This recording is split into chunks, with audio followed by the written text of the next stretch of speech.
প্রশ্নটির মধ্যে দুটি প্রশ্নবোধক চিহ্ন আছে, দুটি প্রশ্নবোধকের জায়গায় দুটি নম্বর বসবে, এই দুটি নম্বর কত হবে সেটা নির্ণয় করতে হবে।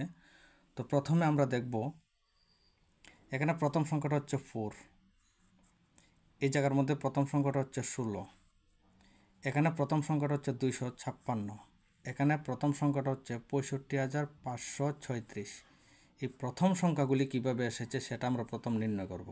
তো প্রথম হচ্ছে 4, এখানে যদি আমরা 4 এর বর্গ করি তাহলে হবে এই 16। এখন যদি আমরা 16 বর্গ করি তাহলে হবে এই 256।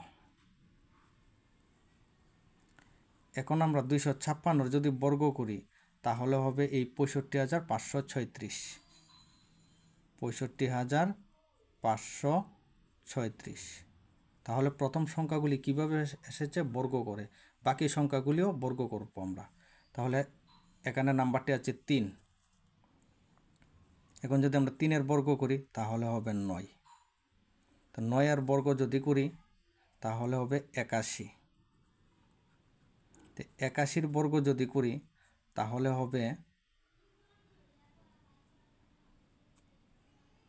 6561, মানে 6561। তাহলে দ্বিতীয় সংখ্যাগুলি কীভাবে এসেছে? বর্গ করে। 3 এর বর্গ হচ্ছে 9, 9 এর বর্গ 81, আর 81 বর্গ হবে 6561। লাস্ট সংখ্যাটিকেও সেম বর্গ করব।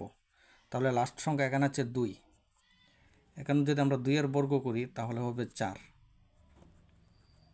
4 এর বর্গ করলে হবে 16, আর যদি 16 বর্গ করি তাহলে হবে 256। তাহলে লাস্ট সংখ্যাটা এখানে 2 আছে, 2 এর বর্গ করে 4 হয়েছে, 4 এর বর্গ 16, আর 16 বর্গ হয়েছে 256। তাহলে প্রথম প্রশ্নবোধকের জায়গায় কত বসবে? 6561, আর লাস্টের প্রশ্নবোধকের জায়গায় কত বসবে? 256। তাহলে অপশন 2টা হচ্ছে কারেক্ট আনসার। যদি ভিডিওটা ভালো লাগে তাহলে লাইক, শেয়ার এবং চ্যানেলটি সাবস্ক্রাইব করবেন।